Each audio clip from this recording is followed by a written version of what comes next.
the one move I want to talk about the Oscar Colas thing. Okay, perfect. This is something that I tried to caution a lot of people about heading into the season here.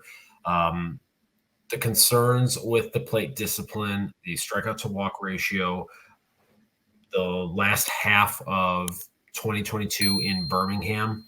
And even when he got to Charlotte there in that brief little cup of coffee that he had, a lot of people were kind of going out there saying that, he was going to be the answer and he was going to be the guy to break the mold, so to speak. Gee, where have I seen that title before? What website is it that I've seen something written about this, about not putting all the faith in Oscar Colas to be the guy to come in and basically get this right field black hole sorted out? Could that be ontapsportsnet.com? Ding! We have a winner there. Thank you.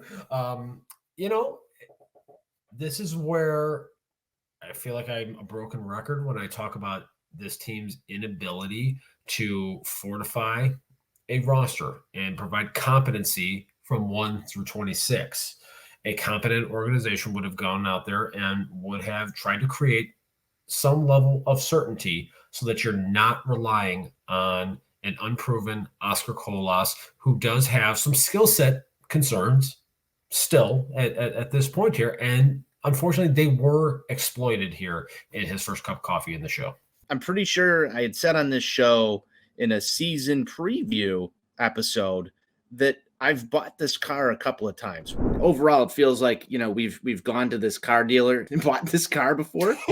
And, we have to take it in for service a lot. Now they're trying to sell us another one.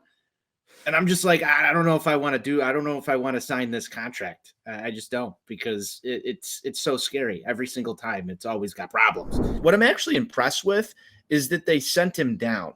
They sent him down when they realized that he wasn't going to be able to handle this. And, maybe needs just a little bit more seasoning. We've seen this with Gavin Sheets before.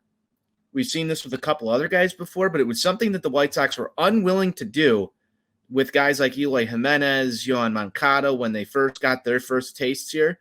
So if there's anything positive with this, we've seen some sort of now ability for the White Sox to send a prospect back down, a hyped up prospect back down to the minor leagues when they did not belong at the major league level, producing what they should be in that lineup.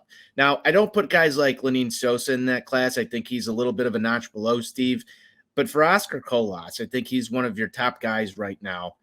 Very interesting to see him go back down, at least for me. I think it's the right move.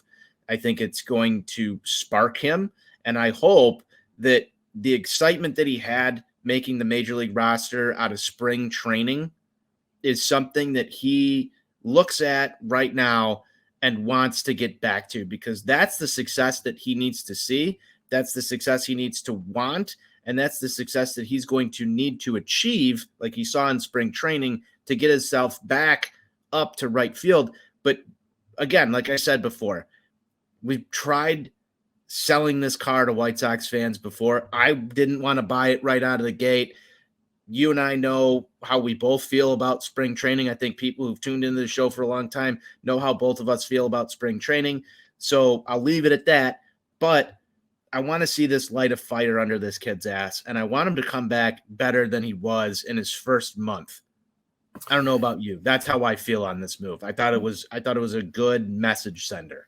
Yeah, and I think ultimately when these types of things happen with prospects that are within the upper echelon of any organization, it's going to usually have one of two reactions. Either it's going to light that proverbial fire, like you said, and it's going to cause a little bit of self-reflection for the individual to say, okay, I've got some obvious things that I need to work on here, because, while Truist Ballpark in downtown Charlotte looks lovely, and I've heard great things about Charlotte as a city, minus the whole vinegar barbecue sauce thing they got going on in North Carolina that I'm not really a fan of.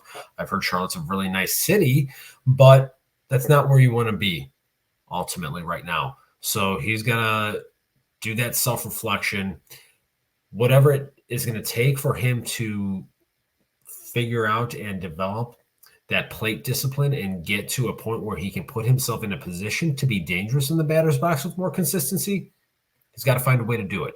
So either he's going to have that fire lit under him, or he's going to wilt and succumb to the negativity now of being sent down. And ultimately, the choice is his, and it's going to be fascinating to see how he responds.